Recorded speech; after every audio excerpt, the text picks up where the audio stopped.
ഭവന്റെ അധ്യക്ഷൻ ഉദ്ഘാടനം നിർവഹിച്ച മുൻ ജില്ലാ സെഷൻസ് ജഡ്ജ് പഞ്ചാബ് സാർ, തൊട്ടും സംസാരിച്ച സുഹൃത്ത് തുടങ്ങിയ വേദിയിലും സദസ്സിലുമിരിക്കുന്ന എൻ്റെ പ്രിയപ്പെട്ട സഹോദരി സഹോദരന്മാരെ, മാതാപിതാക്കളെ, ഗുരുക്കന്മാരെ, ഇന്ന് ഇൻ്റർനാഷണൽ ഹ്യൂമൻ റൈറ്റ്സ് ഡേ ആയിട്ടാണ് നമ്മൾ ആചരിക്കുന്നത്.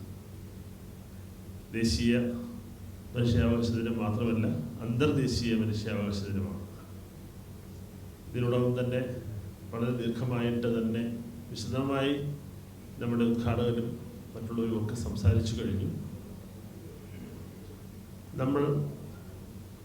നമ്മുടെ ഓരോരുത്തരുടെയും അവകാശത്തെക്കുറിച്ചും അതുപോലെ തന്നെ കടമയെക്കുറിച്ചും കടമ നിർവഹിക്കുന്നതിൻ്റെതായ ഉത്തരവാദിത്വത്തെക്കുറിച്ചും ഒക്കെ എപ്പോഴും ഇങ്ങനെ സംസാരിക്കാറുണ്ട്. ഞാനൊരു വിദ്യാഭ്യാസ രംഗത്ത് പ്രവർത്തിക്കുന്ന ഒരു വ്യക്തി എന്നുള്ള നിലയിൽ എൻ്റെ അനുഭവങ്ങൾ ഇതുവരെ സംസാരിച്ചതിൽ നിന്ന് വളരെ വ്യത്യസ്തവുമാണ്. ഇപ്പോൾ നമുക്ക് ഏറ്റവും അധികം മനുഷ്യാവകാശം വളരെ ഭംഗിയായി വിനിയോഗിച്ചുകൊണ്ടിരിക്കുന്നത് വിദ്യാർത്ഥികളാണ്, കൊച്ചുമക്കളാണ്.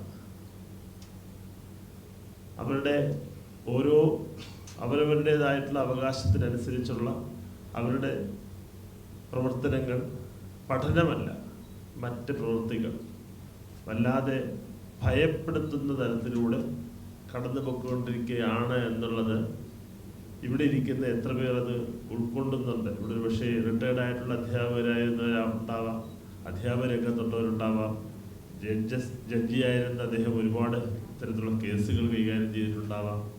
അങ്ങനെ ഒരുപാടുണ്ട്.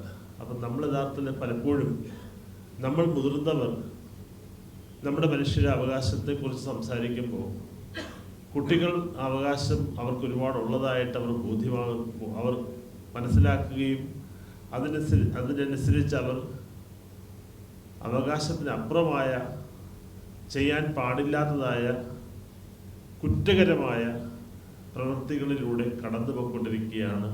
അതിനെ തടയുവാൻ നമുക്ക് ആർക്കും കഴിയുന്നില്ല.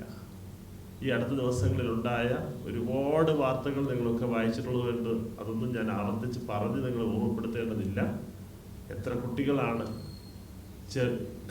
വിവാഹിത 16, 17, 18 വയസ്സിൽ വിവാഹം കഴിച്ചിട്ട് കുട്ടികളായിട്ട്, അല്ലെങ്കിൽ വിവാഹം കഴിക്കാതെ കുട്ടികളായിട്ട്, അതിന് കാരണക്കാരായവരും മറ്റുമൊക്കെ പോക്സോ കേസിലാകുന്നതും ആത്മഹത്യ ചെയ്യുന്നതും ഇങ്ങനെ വല്ലാതെ നമ്മളെ ഭീതിപ്പെടുത്തുന്ന രീതിയിലൂടെ കടന്നു പോയിക്കൊണ്ടിരിക്കുന്നുണ്ട്.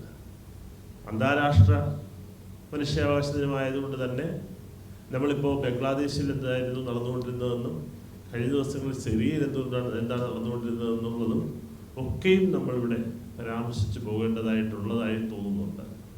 ഇപ്പം ലോകത്തൊട്ടാകെ എല്ലാ മേഖലകളിലും മനുഷ്യൻ്റെ അവകാശത്തിനെ ഹനിക്കുന്ന ഒരുപാട് കാര്യങ്ങൾ നടന്നു വരികയാണ്. അത് നമ്മുടെ വീടുകളിൽ കൂടി നടക്കുന്നു, സ്കൂളുകളിൽ കൂടി നടക്കുന്നു എന്നുള്ളത് ഭയപ്പെടുത്തുന്ന ഒന്നാണെന്ന് എത്ര പേർ മനസ്സിലാക്കുന്നു എന്നുള്ള കാര്യത്തിൽ വല്ലാതെ ആശങ്കയുണ്ട്.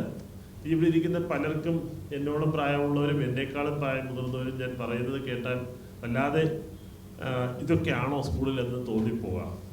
2 മിനിറ്റ് കൂടി ഞാൻ സംസാരിക്കുകയുള്ളൂ, ആരും പേടിക്കണ്ട. ദീർഘമായി സംസാരിക്കണമെങ്കിൽ എത്ര വേണമെങ്കിലും സംസാരിക്കുക, എത്ര മണിക്കൂർ സംസാരിച്ചാലും തീരാത്ത അത്രയ്ക്ക് എനിക്ക് പറയാനുണ്ട്. പക്ഷെ അങ്ങനെ പറഞ്ഞ് മുഷിപ്പിക്കാൻ എനിക്ക് ഉദ്ദേശിക്കുന്നില്ല.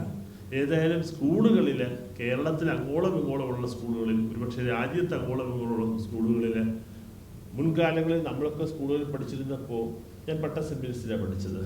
അപ്പം നമ്മുടെയൊക്കെ ഏറ്റവും വലിയ സ്കൂളിൽ എത്തിച്ചേർന്ന് കഴിഞ്ഞാൽ നമ്മൾ ഏറ്റവും കൂടുതൽ വിനോദങ്ങളിൽ ഏർപ്പെടുന്നത്, കളികളിൽ ഏർപ്പെടുന്നത്, നമ്മൾ ഏറ്റവും കൂടുതൽ നമ്മുടെ കുട്ടികളും സുഹൃത്തുക്കളുമായിട്ട് നന്നായി ആഘോഷിക്കുന്നത് പ്ലേ ഗ്രൗണ്ടായിരുന്നു.